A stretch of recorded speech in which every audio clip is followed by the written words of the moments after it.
yaqbidu asabi'uhu wa yabsutuha wa yuharrikuha mmene amanena kuti adzakulunga mitambo ndi kuyika kumanja nthaka yonseyi kumanzere yeye akuti ankapanga ngati akuaonetsa ndi Abdullah ibn Umar radiyallahu ta'ala anhu amanena kuti mmene akunena Allah kuti nthaka kumanzere mitambo kumanja ndiye mtumiki amayesera sallallahu alayhi wasallam kuti yaqbidu asabi'uhu wa yabsutuha wa yuharrikuha amafinya kapena kuti kukulunga manja ake ngati mmene Allah kunena kuti ataikulunga nthaka na yonse amakulunga kenaka amakulunganso manja ake ena awankuwata basulanso wa yuharrikuha ndikumagwereza manjawa yuqbilu biha wa yudbiru qala wa yatamayalu rasulullah sallallahu alayhi wasallam ndai imene akulangula ibn Umar mwana Umar mmene mtumiki Muhammad sallallahu alayhi wasallam amalangula mawamene pa mimbar akuti ine namuona mtumiki sallallahu alayhi wasallam yatamayalu rasulullah sallallahu alayhi wasallam an yaminihi wa an shimalihi amakala ngati akutembenuka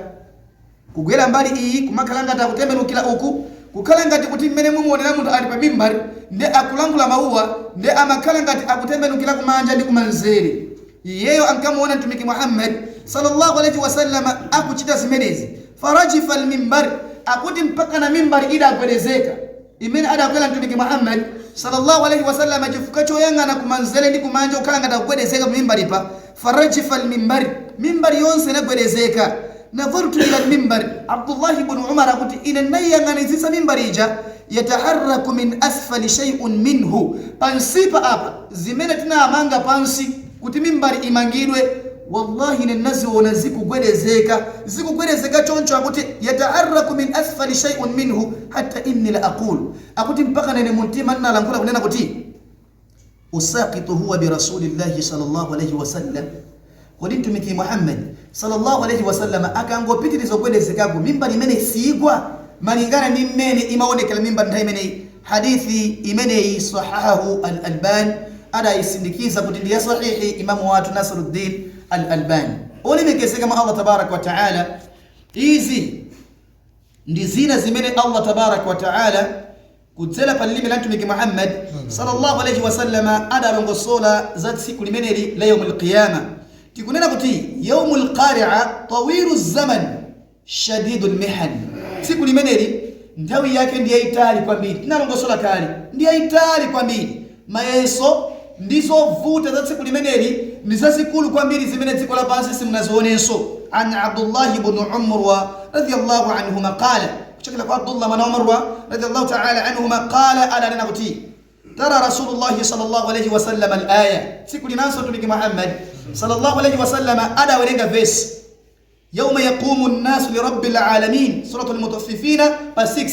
Allah kuti siku limeneli yawma yaqumu an-nas antu adzango yima tsiku limeneli li rabbil alamin kuyima pamanso mwa Bwana wazolengera zonse amina Allah subhanahu wa ta'ala tsiku la geliti yawmul qiyama Allah adzango yima wa qala kaifa bikum idha jama'akum Allah 50000 sana ndiye akuti mtumiki Muhammad sallallahu alayhi wasallam adalangula mau atawerenga mavesi limeneli kuti tidzango yima pamanso pa Allah tabarak wa ta'ala tsiku limeneli ndiye mtumiki ankawafusa masahaba lelonso zikwaife masahaba adapita kale amanena kuti kaifa bikum kodi niyo mukuona kuti zidzakuthelani bwanji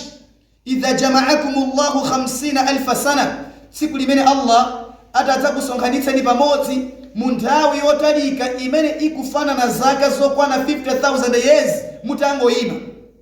thumma la yanzuru Allahu ilaykum choopya tidzayima zaka zokwana 50,000 years tikudikira Allah abwere atiweruze koma mtumiki Muhammad sallallahu alayhi wasallam udi thumma padzadutsa nthawi yaitali kwambiri tikumudikira Allah abwere ena nthawi imeneyi adzayamba kulangula mawu